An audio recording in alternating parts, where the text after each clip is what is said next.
Thanks, Steve. It may not be sticking to his guns so much as sticking to Rome's guns. Giovanni Tria, of course, not necessarily the man pushing forward this budget as effectively or forcefully as some of the deputy prime ministers in Italy, Luigi Di Maio and Matteo Salvini. But he was here meeting with his ECOFIN counterparts. He would have had a very familiar message yesterday afternoon as he sat down with them that essentially he wanted the Europeans to give Italy another chance with this draft budget proposal. That may not be in their power to do so. Pascal Donohoe, the Irish finance minister, ahead of the meeting yesterday, had some words about shared responsibility and rule-taking. Take a listen. One of the abiding lessons that we learned from the global and European economic and financial crisis is that if you're inside a single currency zone and if you share a currency with many other countries, we do have responsibilities to each other, and those responsibilities are currently articulated in the rules that the European Commission oversees.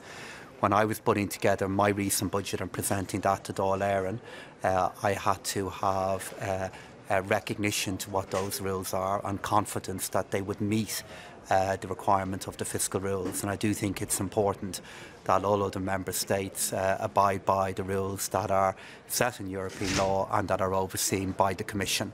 I hope that the Commission and the Italian government can work together to find a mutually agreeable outcome.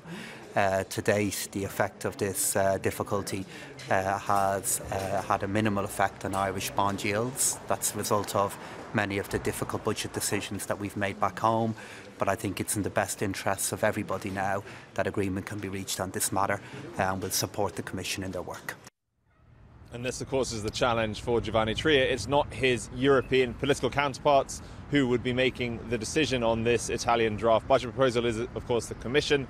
We've heard repeatedly from commissioners like Pierre Moscovici that they're not willing to be particularly flexible. They're not necessarily going to be particularly sympathetic to any potential efforts by the Italians to fail to reduce their debt to GDP ratio.